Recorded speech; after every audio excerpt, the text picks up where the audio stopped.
Hi guys, welcome back to our channel. So today's video is a lot different from the usual content that we make on this channel. That is because the last two videos that we uploaded, that was my last day at Infosys and my first day at EY, that got a lot of new members to join our small YouTube family. This video of ours, we wanted to share with you our insights on majorly on how to change the organization, right? Very commonly in our IT world, we call it switching the company. Giving you a bit of background about myself, I am an SAP consultant and I have started my career with Accenture, and after spending about 2 years in Accenture, I switched to Infosys, and then after spending roughly the same amount in Infosys, I have switched to my current organization, that is EY. Talking about myself, I am an SAP BW consultant or SAP BI consultant. I started my career from Accenture, where I worked there for almost 5 years when I met this beautiful woman and we got married.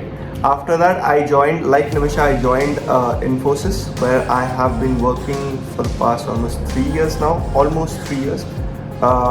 and now I'm currently serving my notice period.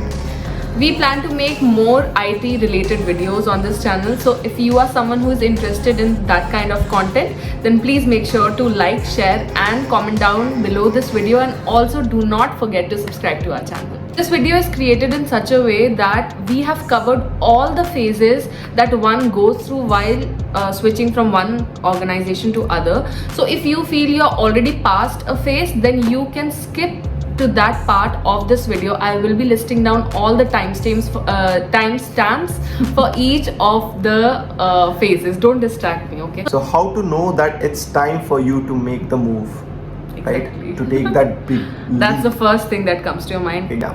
So the first question which you need to ask yourself is, in the current organization, has my growth become stagnant or not? Term growth might mean different to different people. For some, growth means that they want to be working in a certain organization at this point in their career, or they want to be working at certain package with their current skills, and it might mean something completely different. So you need to realize. Exactly. For few, it might be that I want to work for a big four. For few, it might be that I want to work in a product-based company. For few, it might be I want to work in a service-based company. To ask yourself that are you growing in your current organization, and if the answer is no, then you need to switch. So now the question is, how would you prefer your CV to be or resume to be, and how would you get it up to the mark? So there are a couple of platforms where you can get your one-page CV created, right? Or another approach is that you ask your seniors who are quite experienced, right? And if they're pretty much comfortable sharing their resume with you, they can share it with you. Do not copy paste it, but put your relevant skill sets according to, make that a template, and then you can put your relevant skill sets and prepare your own CV. To keep in mind while you are creating your resume is that it should not be long. It should not be 4 or 5 pages. It should not have paragraphs and paragraphs. It should be to the point and it should be crisp. Always remember that the person who is shortlisting your resume has a lot of resumes with him or her, and they will not have more than 2 or 3 minutes per resume, and if you're gonna just show them paragraphs and paragraphs, it's gonna get rejected. So make sure that your resume is 1 pager. If not 1, then 2 at max, not more than that. In this phase, what we do, we look out for those job portals where we can upload our CV and we can wait for some recruiter to approach us. So get going, put your profiles, put your CVs in these portals. And also there's another way to get yourself referred. You have many friends, make many friends in your work life, right? And get yourself referred in their organization. Coming to the phase 4. Now the phase 4 is skills. This one is the king. If you have the best resume, if you have everything, top notch, but you do not have the skill, then you're not going to get selected. So there's nothing much that I can say about this, but I have one tip. Always prefer to learn on the job, learn something each day rather than preparing 2 days before the interview. Why I say that? Because it is not like college or school that you can just prepare yourself in 2 or 3 days. Definitely that is going to show in the interview that you do not have that much of experience, or you have just learned it in 2-3 days. And the second reason is that you will never be sure when your interview will be scheduled. For me, it has always happened that I got a call on Monday or Tuesday and my interview was scheduled on maybe Wednesday, Thursday, Friday. So I don't think you have that much time. You can definitely reschedule the interview, but then how much time does that going to buy you? So it's always preferable to always learn on the job and not 2-3 days before the interview. Now the most important phase, that is the interview. Now whatever you have done, it all boils down to this interview.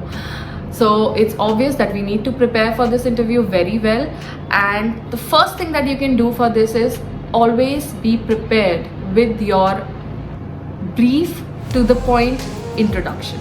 Second most important thing, be ready with the brief description of whatever you worked on in your previous organization, if any, or right now, the current organization. Yeah, and here you need to keep in mind one thing, that you can actually drive your interview. You have that power if you answer carefully.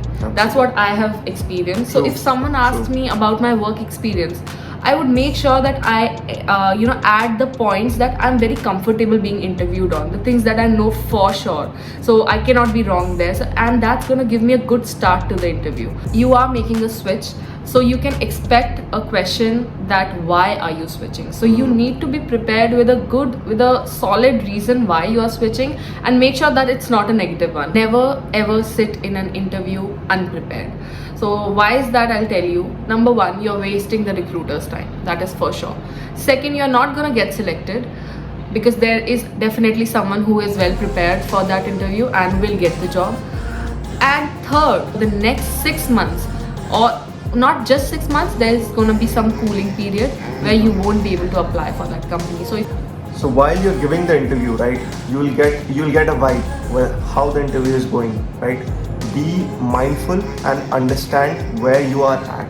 And a good interview, trust me, a good interview will get you there to negotiate with the recruiter a good amount of salary. Yes. Right.